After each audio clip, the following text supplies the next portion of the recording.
Well, as we look back over the last month that we just got out of, we had very dry conditions over much of the month, aside from that burst of rainfall that we had over the last 2 weeks. But we still managed to get nearly 2 degrees drier than average, and that's just kind of been the theme over the course of this fall. We're running about a 3.5-inch rainfall deficit since the start of September, but there is much better news as November starts, as it looks like the start of next week may bring the rainiest stretch of weather that we've seen since this past summer. But we do have one more day to get through before we get there, so we do have a dry start to the weekend. So make sure to enjoy it while it's here. We get plenty of sunshine, and that'll help us warm up from a cool start to near freezing up to the upper 50s and towards 60 as we jump right back up above average. We stayed just short of average earlier on this afternoon, but we have since, tomorrow we will climb back up above average, and we'll stay there for a while as we enter that more active pattern. So 60 for tomorrow's high, up to 62 on Sunday, and as we take our clocks back an hour Sunday morning, it's going to be then that we start to see this very soggy stretch of weather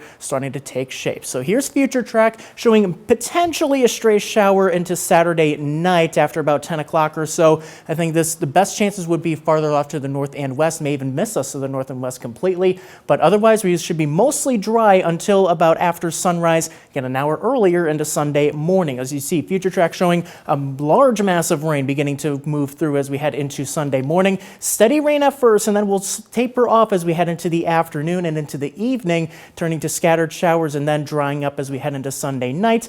But we aren't dry for long, though. We have another push of rain coming in Monday morning, another brief period of some heavier showers, and then scattered showers over the rest of the day. But then there's another round coming in on its heels Monday night into Tuesday, and this could be on the heavier side. We could have multiple inches of rain just in this one little push alone. So we do see a potential for some flooding especially across northern Illinois, just because we'll have already had so much rain from the last 2 days. So we'll have to keep an eye on that, because we could be getting at least 2 inches of rain. That's looking like a pretty good bet now, and some spots could even get 4 or more inches of rain by the time all is said and done into early Wednesday morning. So the things going against flooding, though, is because we've been so dry this fall. The ground can soak it up, and the rivers also have plenty of room to rise here, so that can help contain any kind of flooding. However, while we have a dry day tomorrow, make sure to clear out the leaves from the gutters and the storm drains around your home, because we just want to limit any kind of localized flooding that we could see in that prolonged stretch of rainy weather into Election Day.